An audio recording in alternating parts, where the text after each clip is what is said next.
Hi there, I'm from Decadence Homeschooling, and today is the first week of Elul. It's actually the second day, and we are going to be working on a lot of Jewish studies this month. So I wanted to give you guys kind of a look at what we're working on. Come explore my table with me. So first I'm going to give you a little bit of an overview of my different stacks I have out in front of me. So these are all like read aloud, I guess we'll call them curriculums that we're doing with my daughter this month. We are taking a complete break from our regular stuff. I will show you the two items that we are still doing from our typical curriculum for the month of Elul. So the reason we're taking a break is this is the time when we do our high holidays. So we have Rosh Hashanah, Yom Kippur, Sukkot. So we do take quite a bit of a break from our regular stuff and just focus on things like biblical literacy and ancient Israeli history and working on our Hebrew practice and things like that. So let me go through the stacks in depth and show you what we've got. So in this first stack, now this is going to come across as insane for us to be using for a 6.5-year-old, but our daughter is extremely good at her read aloud comprehension. So she's actually doing really well with this. This is a book that I got for myself when I was in college. It's Biblical Literacy by Rabbi Yosef, and I'm going to butcher this, Teluskin. The most important people, events, and ideas of the Hebrew Bible. He also wrote Jewish literacy. So she has made it up to page 33 in this. You can see all my tabs from college. So love this book, highly recommend. I think I got it at Barnes & Noble 12 years ago or something. Next, he's reading to her from, and I say he because I will be perfectly honest, I am not a read aloud mom. I do not enjoy reading ad nauseum to my daughter, but my husband, who is the primary homeschooling parent, does, and they read all day long. So they're doing Jewish stories, one generation tells another, and they've made it 18 pages so far in this. And once again, this is the second day of us doing this, so they're going through quite a bit. Next we have, and this is an old library book, Jewish fairy tales and feasts, and this is really, really cool. I think my sister-in-law got me this, but it's stories along with recipes and stories about food, and the illustrations are really beautiful, so we really enjoy this book just in general. It is massive though. A lot of content in that. This is one of my favorite books I own because it is so engaging. So this is the time chart of history of the Jewish civilization. And it is one of those really cool books that folds all the way out and has information on both sides. So, and then it has a book at the back too. So you can see how it just is a highly illustrated, really dynamic timeline of what's going on with the Jewish people, how that lines up with other civilizations, going all the way through. And you actually can pull this whole thing out, if I can get to the back, and it has a really great map of Israel that has, a lot of the physical features in here as well, which I really enjoy. And then on the other side, it has some fairly basic concepts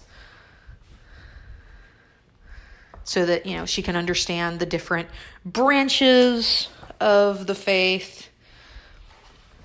I think if I had to say anything, she's actually pretty well exposed to things.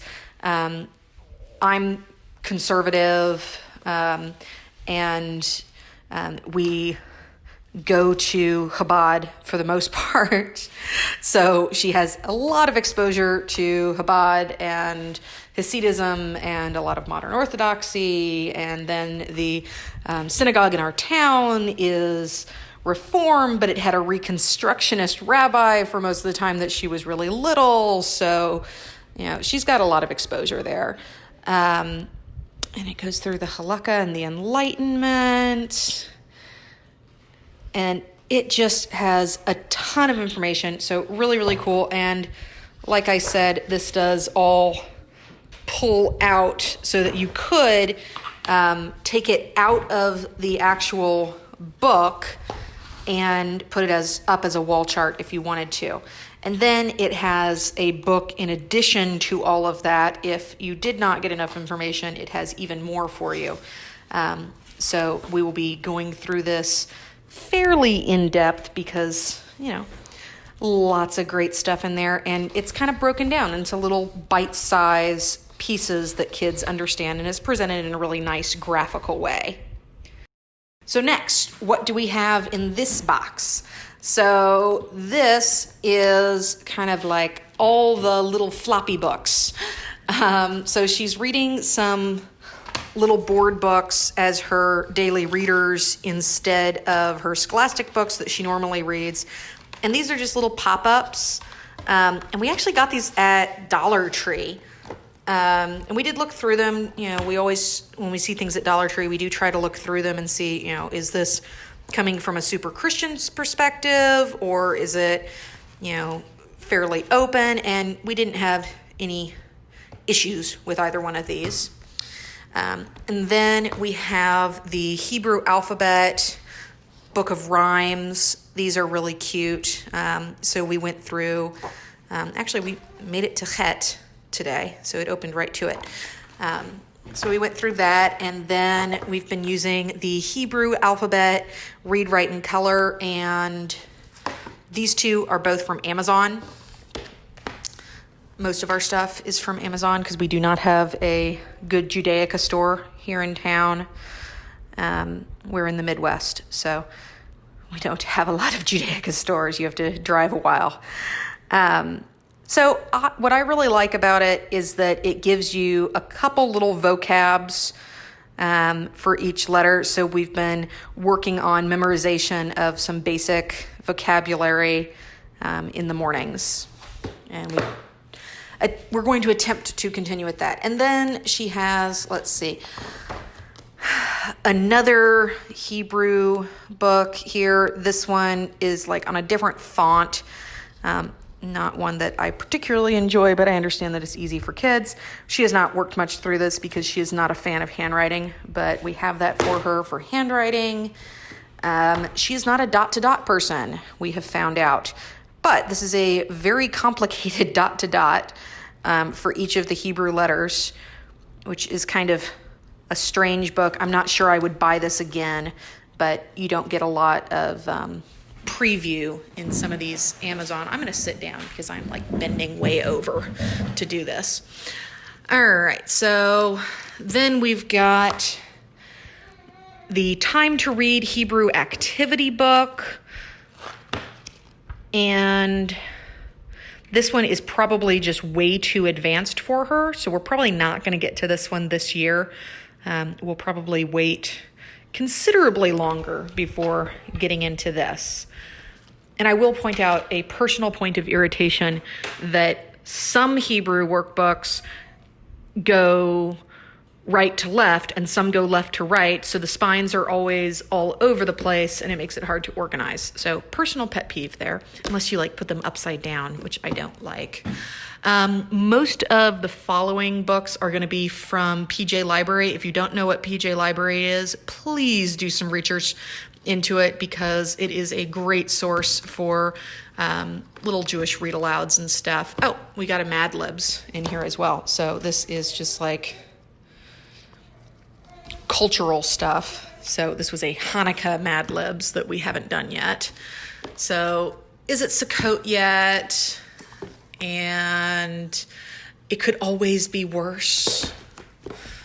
And the very Yom Kippur, yummy, yummy, yummy. And the very crowded Sukkah. It's a mitzvah, Grover. My grandfather's coat. And there's just so many of these. Who's got the Ektrog? Someone for Mr. Sussman. I do really like this one, actually, education-wise, rather than just being a cool little read-aloud picture book. This one gives you great vocabulary at the bottom. The illustrations are nice, and it kind of gives you a way to explore the book, and you can spend a lot of time on each page. I mean, you could really make a lesson out of each page in memorizing the different things and having the kid point to different items in the image. So I think this is really almost curriculum. It's very nice. The Apple Tree's Discovery, Gretel's Hands, Bagels for Benny, Raisins and Almonds. Okay, and then we've got her giant book of activities. So I went through and scoured the internet for every free or paid for printable I could find, and then I organized them by months of the year. So we have in here little printout activities for every single holiday, or just separated out by month so that she has things to do. So if you would like me to send you this PDF or a link to my Google Drive for this, I am more than happy to share this. Just leave me a comment down below with where you would like me to send that, and I will send you all of this stuff. All right, so that was the big box. These I don't super recommend. They were just really cheap. They were at the dollar store, and I thought might as well try them. Very Christian, but we kind of pulled out the ones that weren't applicable for us. They had just like a little matching game and a biblical figures cards. Sorry, the baby in the background is being held and loved. Please do not think I am ignoring the baby. My husband is here. Okay, then she is continuing with her math lessons from The Good and the Beautiful and her language arts lessons from The Good and the Beautiful on a daily basis. We're not going to pause on that for a full month.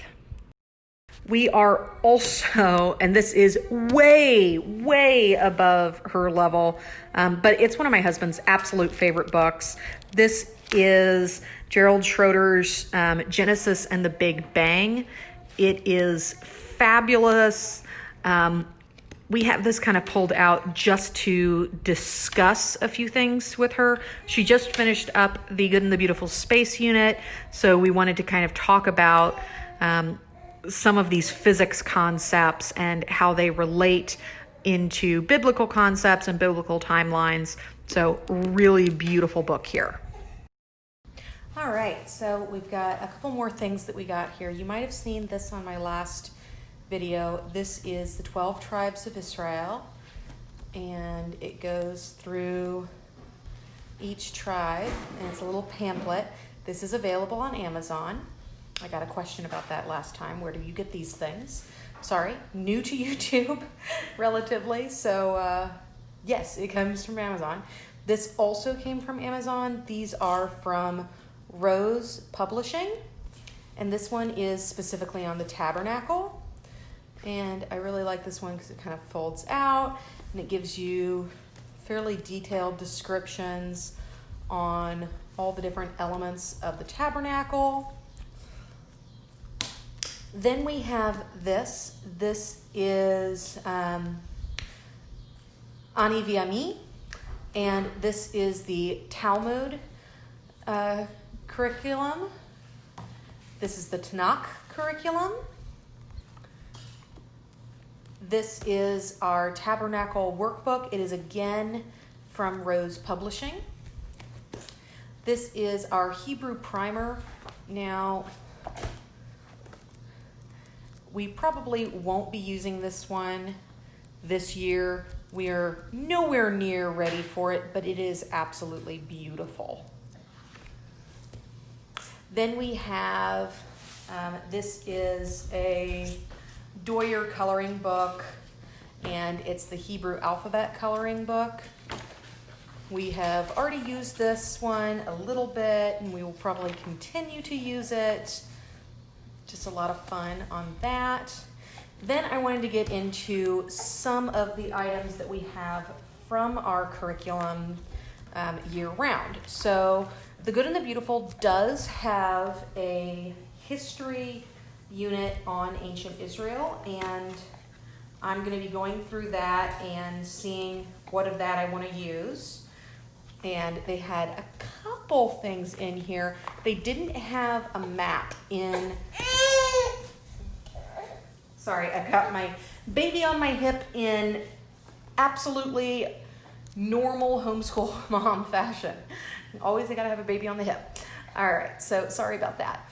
They didn't have a map in the years that has the Israel unit in it, in their maps and stories.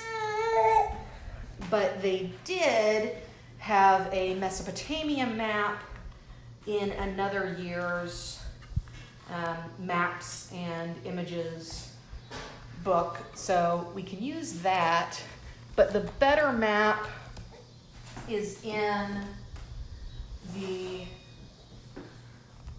timeline of the Jewish civilization. That's a really good map. And then for classical conversations, there is a small map of Israel on the trivium table for Geography Cycle 1.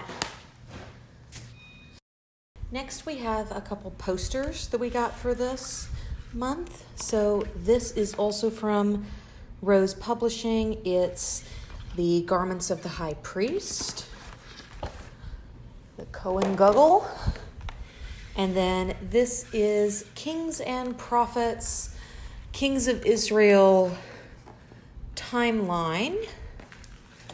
And then this actually punches out and becomes a tabernacle paper model. Next, we got a couple games for this month. So this is a little card game. We actually didn't get this for this month. We got this maybe a year ago, 2 years ago. And this is one of our absolute favorite games. We play this probably like every third Shabbat. It's that much of a favorite. This one we did get for this month. I'm trying to get the glare off there. This is Kings of Israel by Fun Hill Games, and this is available on Amazon. We have not played it yet.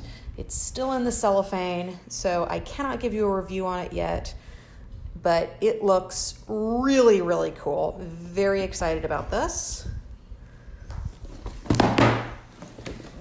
Then we have Sequence, Jewish edition. We thought this would be pretty on age level. It says ages 6 to adult on it. So we thought this would be a nice, easy game.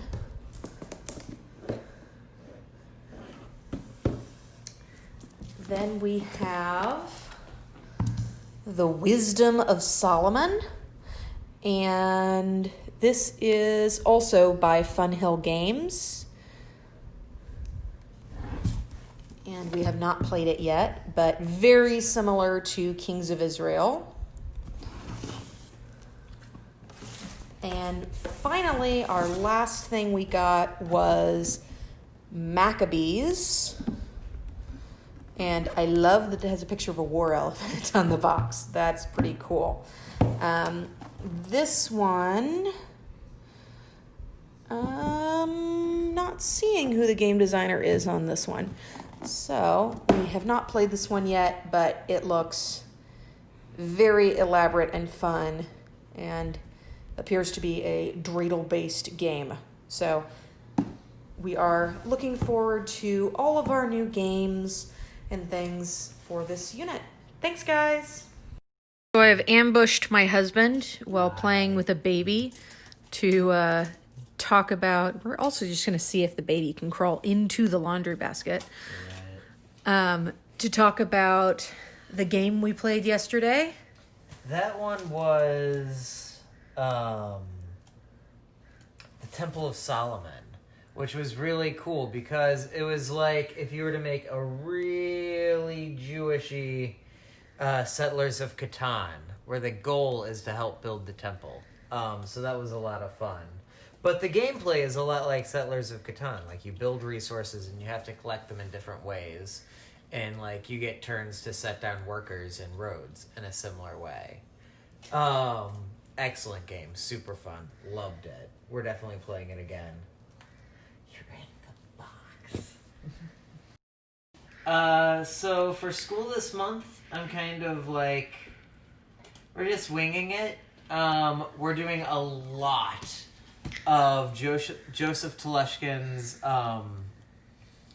biblical literacy book, and that's excellent. How's she liking it? She really enjoys it. So we've done most of like the early Genesis stories with Abraham and his family up until like the death of Rachel. We read up until the death of Rachel today, and Z is just like, oh, no, we gotta keep going. There's so much drama. I love the drama. What's gonna happen next? People are lying, and they're falling in love, and it's all, like, the stories are perfect for a 6.5-year-old who just loves anything crazy dramatic. So she's really into it so far, and that's fun for us. And then she's also been really into the book of parables, too. Jewish stories one generation tells another is mostly books of parables, and she's really good at just, like, gleaning the message that's being told, and then taking the message from one parable and figuring out what's going on in the next parable that we talk about, and so that's really fun. Have you made it inside there yet? Yeah, buddy, you're in. Get all the way in it. Get in. It's very exciting. Dun, dun, dun. Hi, me again. So thanks so much for exploring the table with me. That actually got filmed over the course of a pretty long time, so I am wearing something different, I guess. Anyways, thanks so much for watching, and if you have any questions, leave them down in the comments below. Remember to like, comment, and subscribe. Thanks so much. Bye.